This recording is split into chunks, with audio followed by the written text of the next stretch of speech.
Ahibati fillah, ikhwan fiddin, rahimakumullah, dan yang saya hormati, alhamdulillahirabbil alamin.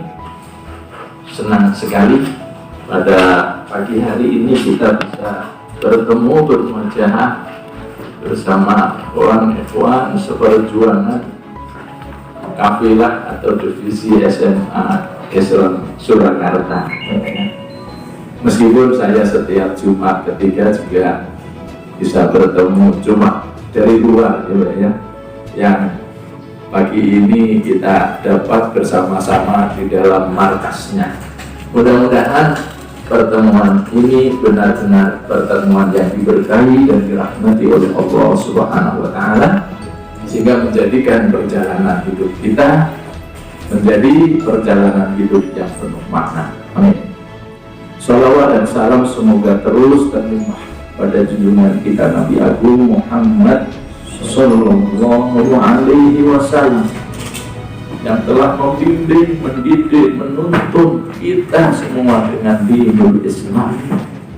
Mudah-mudahan kita semua terus diberi kekuatan oleh Allah Subhanahu wa Ta'ala untuk dapat mengikuti akan sunnah-sunnahnya sampai akhir hayat kita, dan mudah-mudahan kita telah menjadi hamba-hambanya yang benar-benar husnul khatimah.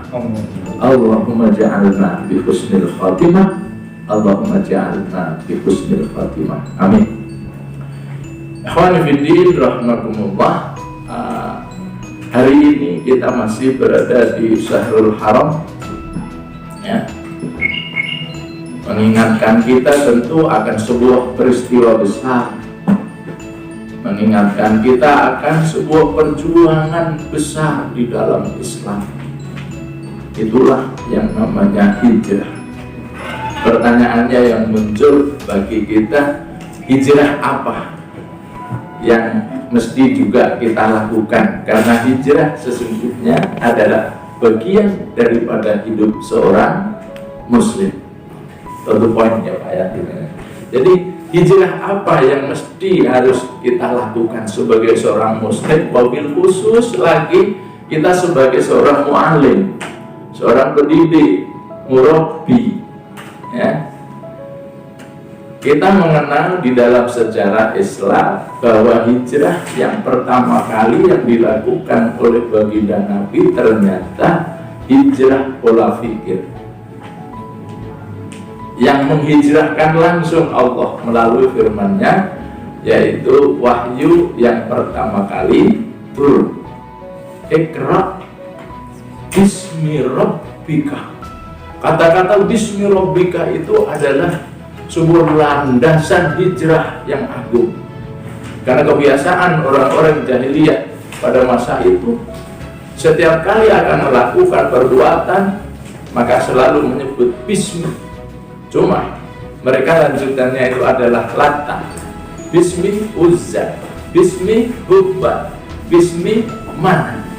Wahyu pertama kali perintah untuk hijrah ternyata bismi Rabbika.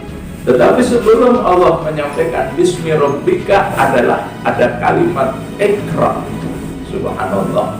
Ini semua kesimpulannya mengingatkan kepada kita bahwa hijrah yang pertama kali dilakukan baginda Nabi Sallallahu Alaihi Wasallam adalah hijrah pola fikih.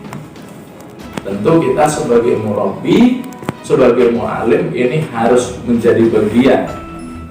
Nah, mumpung di awal tahun Hijriah seperti ini, saya ingin mengingatkan kembali. Mohon maaf tapi Bapak Ibu, ini nanti dikira nguyai segoro ya. Mudah-mudahan tidak nguyai segoro, tetapi kita sebagai watawa saubil hak, watawa saubil sabar, karena ad-dinu an-nasihah.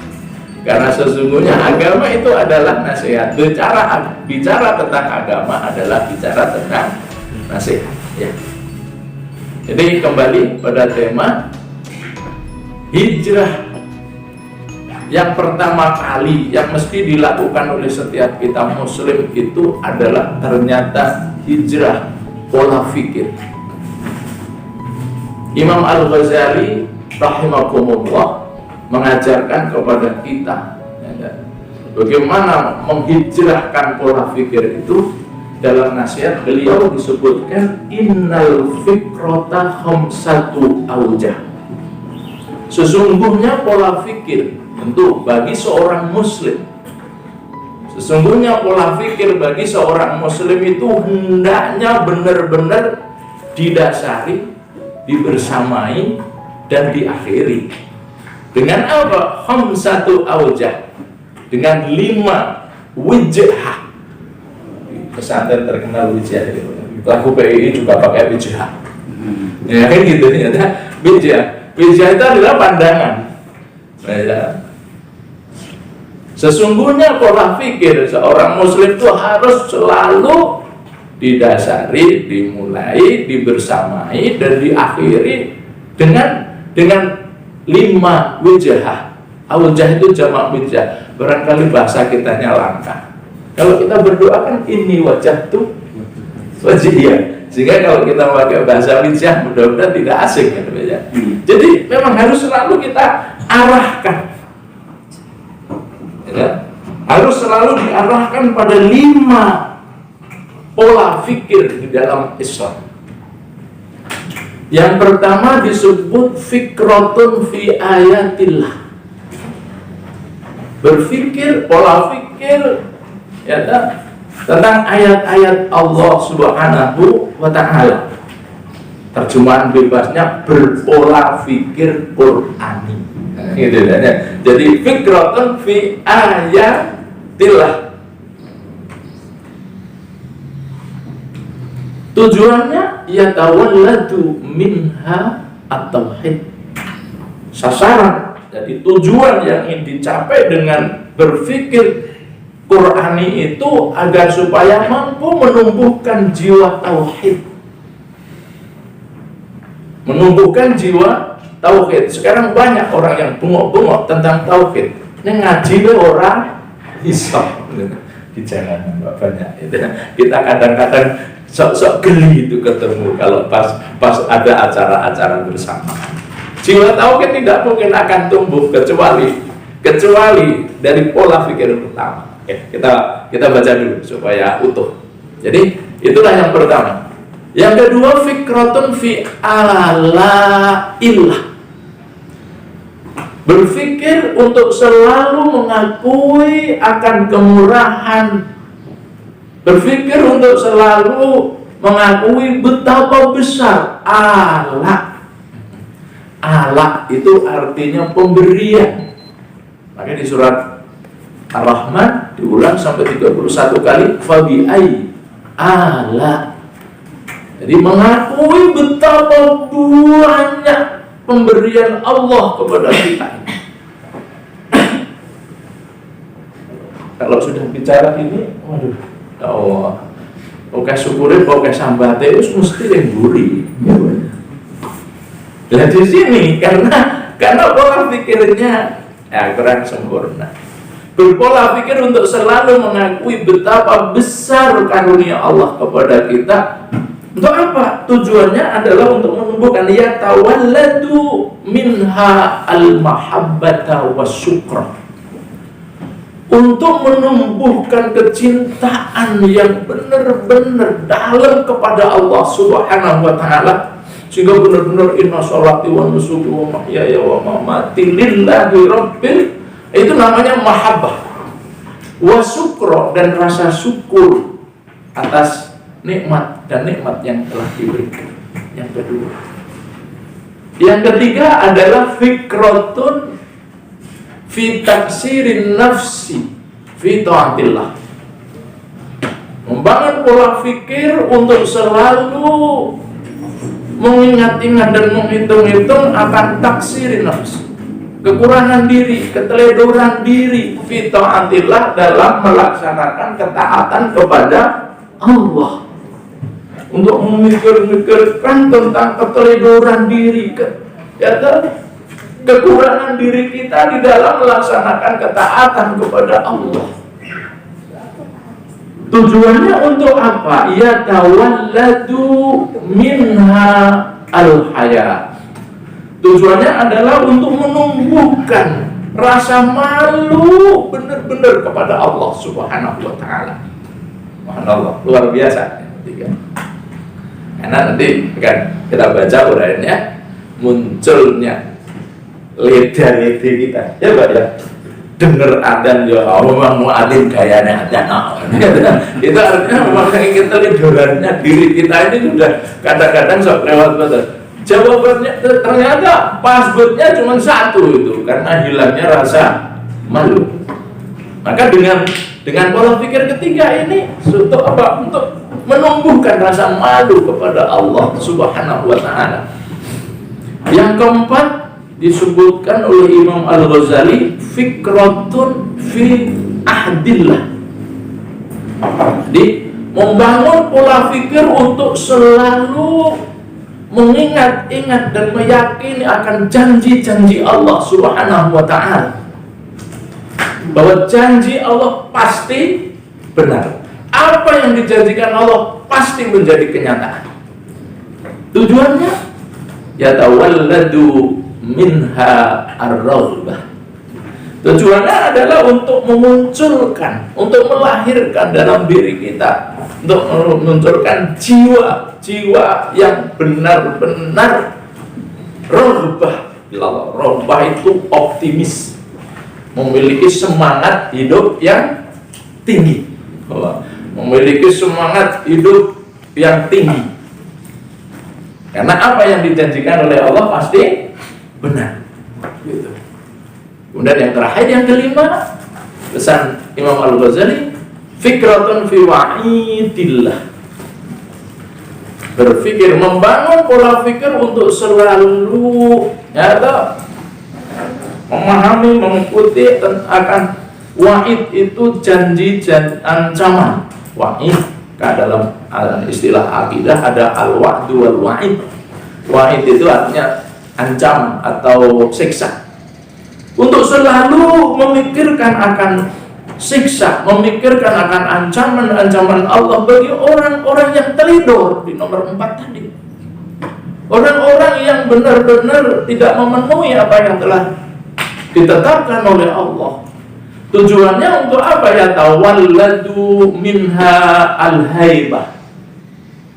Tujuannya untuk menumbuhkan dalam jiwa kita ini al-haibah. Al-haibah itu rasa takut yang benar-benar terhadap azab Allah. Maka kalau kita bicara tentang kata takut di dalam Al-Quran, kita kenal ada al-khauf, ada al-khasyah. Tetapi di sini memakai al-haibah. Haibah. Bapak-bapak dan ibu-ibu sekalian, keluarga besar SMA Islam Surakarta, wabil khusus pada bapak sekolah yang kami hormati, inilah hijrah yang mesti harus selalu kita ingatkan kembali.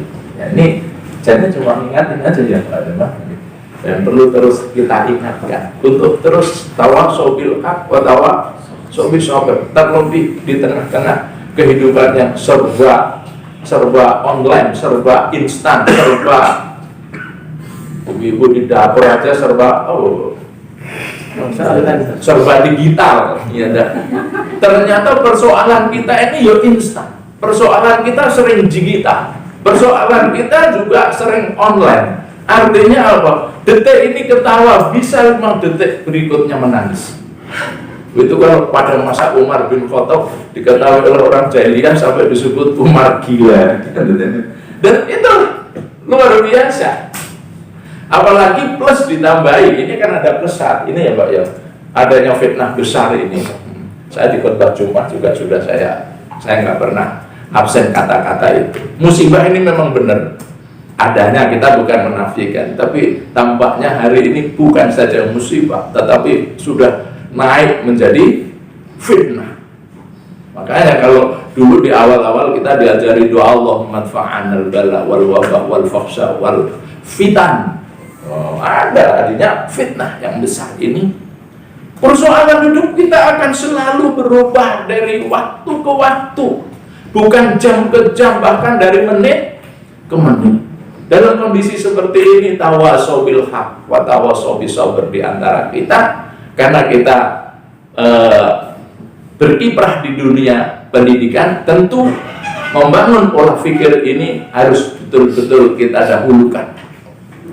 Jadi dari mana kita mulai? 5 langkah, 5 aujah, 5 wajah membangun pola pikir yang islami menurut Imam Al-Ghazali. Yang pertama adalah berangkat dari fikrotun fi ayatillah.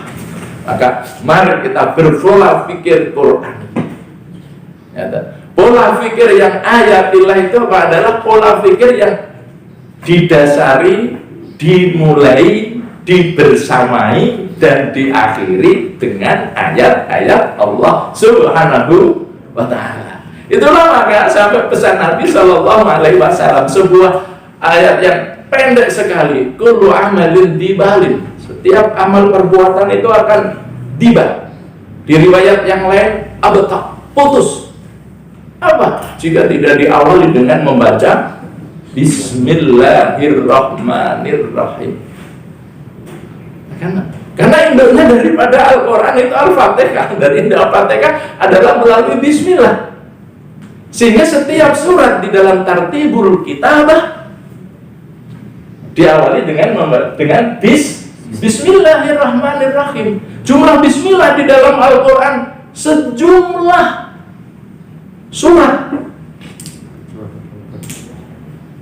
Karena di surat An-Naml ada Bismillah. Makanya saya bilang jumlah Bismillah itu sejumlah surat.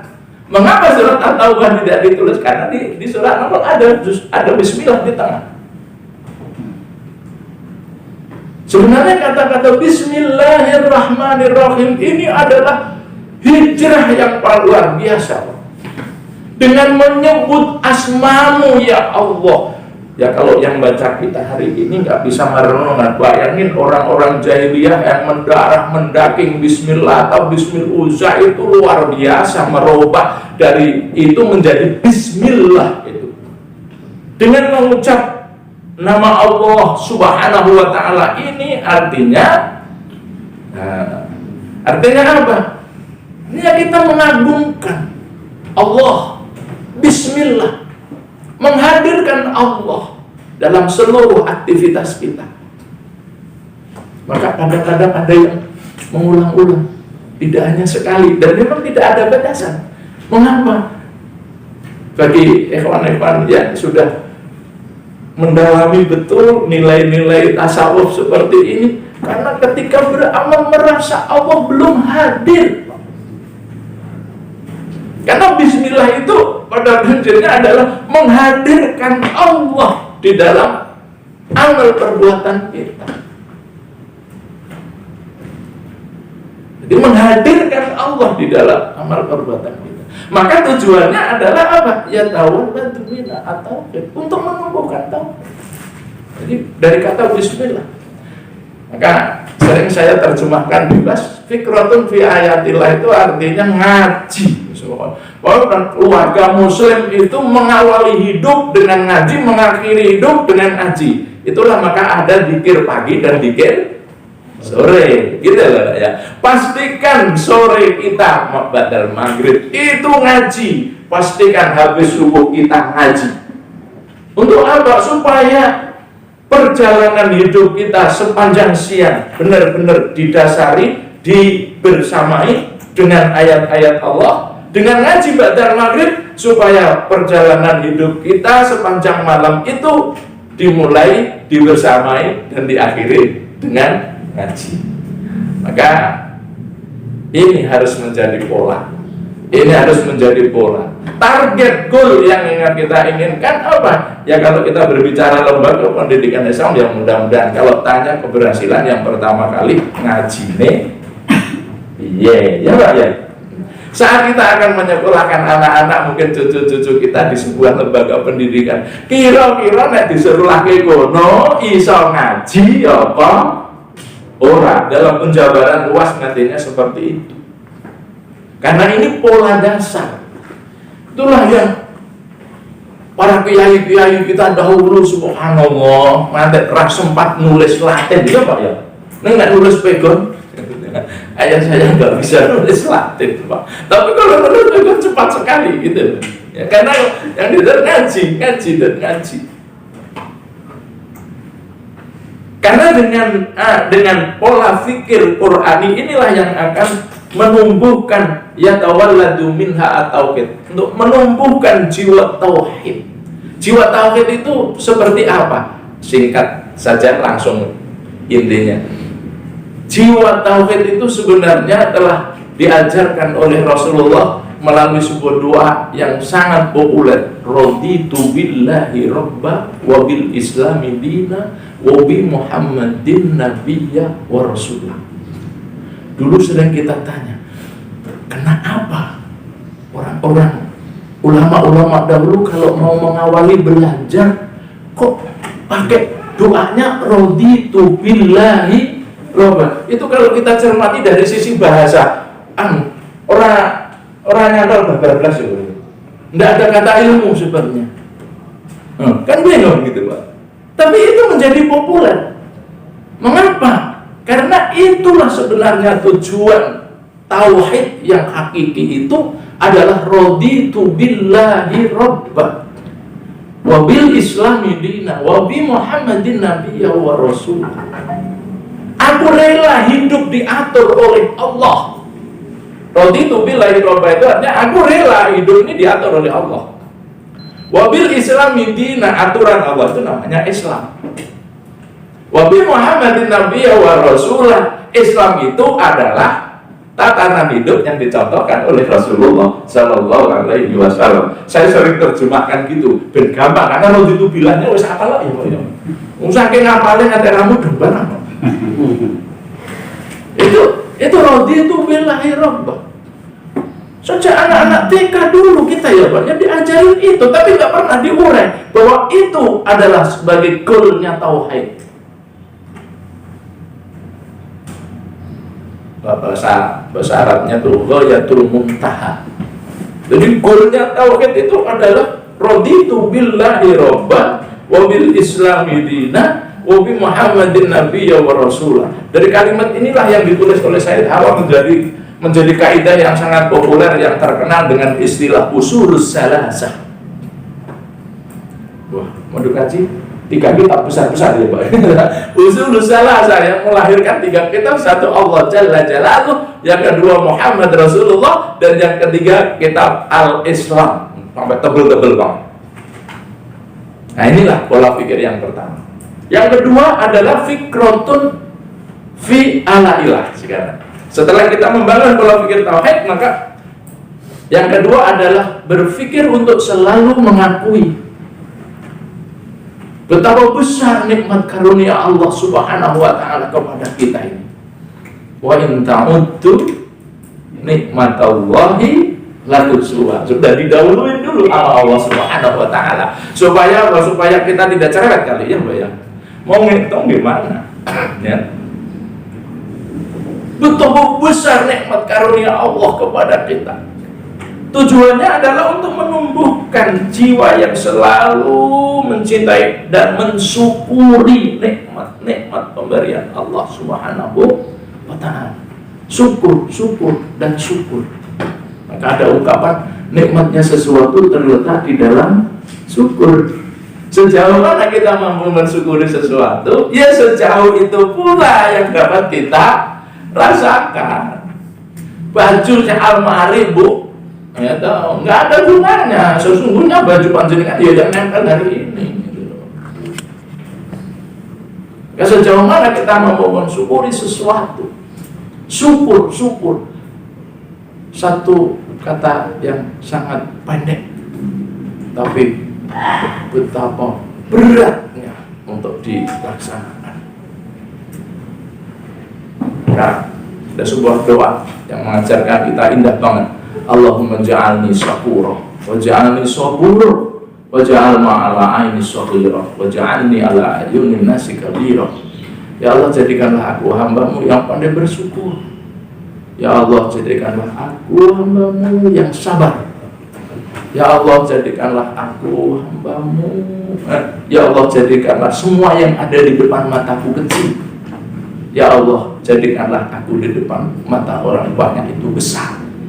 Itu Rasulullah bukan mengajarin sombong, tetapi memang mengajarkan hidup yang betul-betul optimis. Jadi berpola pikir untuk selalu mengakui betapa besar nikmat karunia Allah Subhanahu wa Ta'ala ini. Mari kita terus hitung-hitung. Kita dulu nggak punya apa-apa, sekarang punya apa-apa. Dulu nggak bisa apa-apa, sekarang bisa apa-apa. Terus.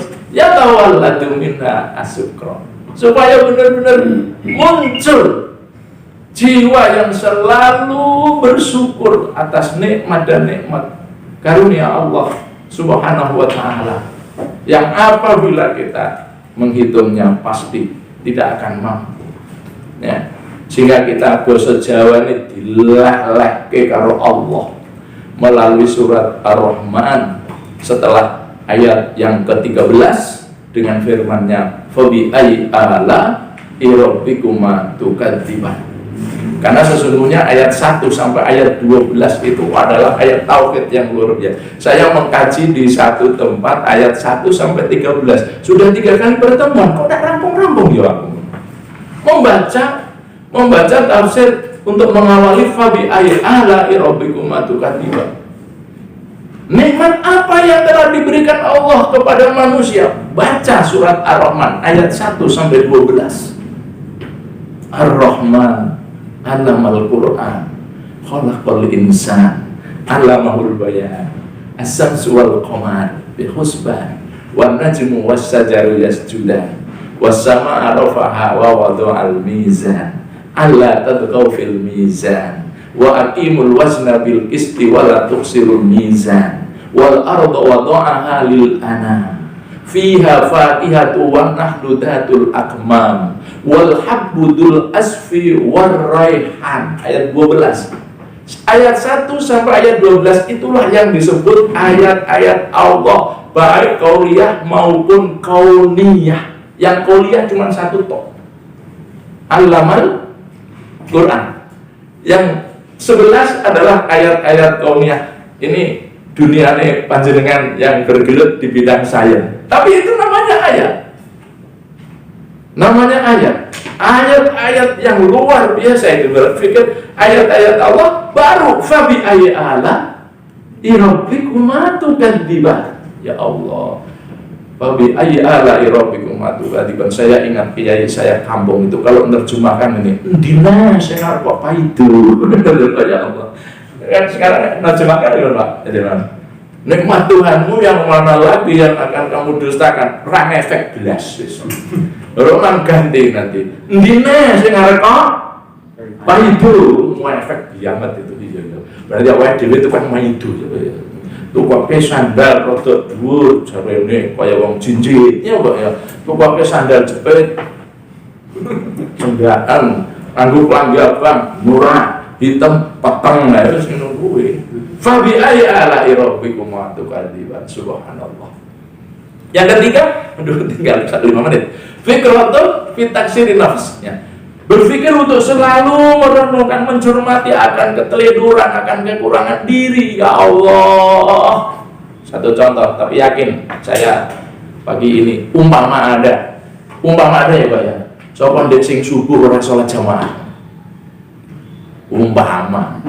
Itu lalu direnungkan, ya Allah, kenapa ya Allah, iki mangkok ngantek ra salat jamaah. Ya Allah, sekali meninggalkan sholat jamaah membayangke, nek sholat dhewe sitok, nek sholat jamaah 17 itu 1/5 hari setengah kerugian kita. Orang yang fikrahnya pakai taksirin nafs, sekali tidak sholat berjamaah itu oleh ngitung tuh kerugian 5 dino setengah. Coba 5 dino setengah, siji karo 17 aja. Tapi orang yang tidak pernah berpikir seperti ini ya boro-boro nyesali, enggak kasih orang. Malah kadang-kadang yang penting sholat, yang penting sholat. Lah makanya membangun pola pikir seperti ini luar biasa. Idul Adha tiba ketika hadir di tempat-tempat penyembelihan, banyak yang menyembelih kurban. Kok ngantek dheweke tibae ora korban. Orang yang nggak pernah berpikir ini, orang sah korban, sing korban wis oke, malah terbalik. Tapi orang yang berpikir ini, ya Allah, kenapa tahun ini saya tidak berkorban? Jadi akan membalik mindset kita ini dari yang mungkin berbau-bau negatif itu menjadi positif. Bulan haji tiba, orang lain sudah menunaikan ibadah haji, kemudian kita belum, maka yang muncul itu di dalam benaknya, dalam pola pikirnya, ya Allah, kapan aku akan Engkau panggil untuk hadir di rumah? Kalimat ini saya ulang-ulang kalau ngisi manasik, Pak. Kalian kalau masuk Masjidil Haram aja nyerantal kayak di rumah sendiri, saya bilang. Saya biasakan masuk, duduk di sebelah pintu di situ, kemudian memandang Ka'bah, renungkan, ya Allah, aku telah Engkau hadirkan di rumahmu, ya Allah. Saya jamin pasti gak akan menangis, saya bilang gitu. Nah yang belum bagaimana? Doanya yang selalu harus kita lanturkan. Ya Allah, kapan aku Engkau panggil untuk hadir di rumahmu? Oh coba bayangin, kayak saya ini. Nah, aku daftar, dadak nunggu 23 tahunnya serasi meneh ya. Nah, ini mindset, pola pikir untuk selalu mengingat akan keteliduran diri. Tujuannya apa? Ya tawalladu fiha al-haya. Untuk menumbuhkan rasa malu kepada Allah Subhanahu wa ta'ala. Malu kita diberi karunia yang sedemikian banyak. Namun betapa sedikit yang kita berikan kepada Allah. Ya, waktu 24 jam. 24 jam itu berapa menit, Pak? Lah, lo ngitung enggak? 1444 menit, Pak. Jujur. Yang kita berikan untuk Allah, kalau itu hanya sholat, dok. Sekali sholat 5 menit, 5 kali 5. Berarti agak selawet setengah euro nenek. Betapa pelitnya kita, ya Allah. Orang yang berpikir itu terus muncul. Harapannya itu begitu Imam Al-Ghazali. Kemudian yang keempat itu adalah fikratun fi ahdillah. Kita diajak untuk terus berpikir, meyakini akan kebenaran janji-janji Allah Subhanahu wa ta'ala. Innaka la tukhliful mi'ad. Surat Ali Imran 109. Karena Allah tidak pernah menyalahi janji. Maka apa yang dijanjikan oleh Allah? Mohon nanti dibuka surat At-Tolaknya saja ya Pak ya. Itu janji-janji Allah yang luar biasa dari ayat pertama kedua. Wa may yattaqillah yaj'al lahu makhraja wa yarzuqhu min haitsu la yahtasib wa may yatawakkal 'ala Allah wa huwa hasbuh innallaha balighu amri. Itu satu contoh saja. Lalu kita ukur. Yattaqillah yaj'al lahu makhraja. Barang siapa yang bertakwa kepada Allah, pasti Allah akan menyelamatkan dari segala kesulitannya. Tapi kenapa hidup saya kok sulit terus? Nanti kita banyak. Maka yang muncul berarti takwa saya belum beres. Itu saja. Wa may yattaqillah yaj'al lahu makhraja wa yarzuqhu min haitsu la yahtasib. Barang siapa yang bertakwa kepada Allah, Allah akan menjamin rezeki dengan jalan yang tidak disangka-sangka. Kenapa rezeki saya kok masih sumpah? Jawabannya berarti takwa kita belum baik. Tidak boleh menyalahkan Allah. Berarti takwa kita yang masih masalah. Sebab kalau takwa kita yang benar-benar, ya Allah, kalau kita masuk di tanah suci, bangun, ya Pak ya. Kita turun dari Jeddah, sepanjang mata memandang sampai Madinah, isinya mewaktu dong. Tetapi ketika kita masuk hotel, ketika kita masuk pasar, apa yang tidak ada di sana? Akal kita ganti yang nggak bisa nerima. Wa may yattaqillah. Jadi pola pikir ini untuk kita balik. Kenapa rezeki saya masih seret? Berarti takwa kita belum beres. Kenapa masalah kita masih banyak? Berarti takwa kita belum beres. Bahkan sampai wa may yatawakkal 'ala Allah fa huwa hasbuh. Allah yang akan menghitung, menentukan. Kalau hitung-hitungan kita di sekolahan, ya Pak ya, 1 bulan hanya gajian kok ya. Hitam di atas putihnya sekian. Tapi hasbuhnya Allah oleh nompo jumlahe podo. Ya Pak ya. Kira-kira di rumah bojo siji, anak 5, ya podo-podo dipangan wong 7. Nih, sing siji kok iso cementel, sing siji kok babar blas. Ini renungan, ini ibu-ibu bagian penjaga gawang itu loh. Itulah yang disebut wa hasbu. Jadi kita sering lupa berpikir seperti itu. Kita berpikirnya matematis terus kok. Kalau matematis ya 1 tambah 1 ya tetap. Ya 2. Kalau gaji 30. Apa benar saya kira tanda tangan tak? Nah ini bahwa hasbunya itu nggak pernah kita pikir. Kalau teman-teman di pesantren yang gitu, mikir gaji anak kuliah 3, apa kon poso ora buka ora sahur. Iya Pak ya? Wis poso ora buka ora sahur, lha iki cilok tetep poso apa gitu. Tapi katanya cukup, wa hasbu. Subhanallah. Ini membangun pola pikir gitu loh. Kita selalu bicara tentang rezeki, kadang-kadang ya hitam di atas putih. Ya, ini kelas markuli gitu nanti ya. Anak kerja ya ngeubah, mama raubah. Tinggal rumah tak boleh apa nanti Pak. Orang muslim tidak boleh. Anak lama minta batin fil ardi illa 'alallahi rizquha. Karena semua dijamin rezekinya oleh Allah Subhanahu wa taala.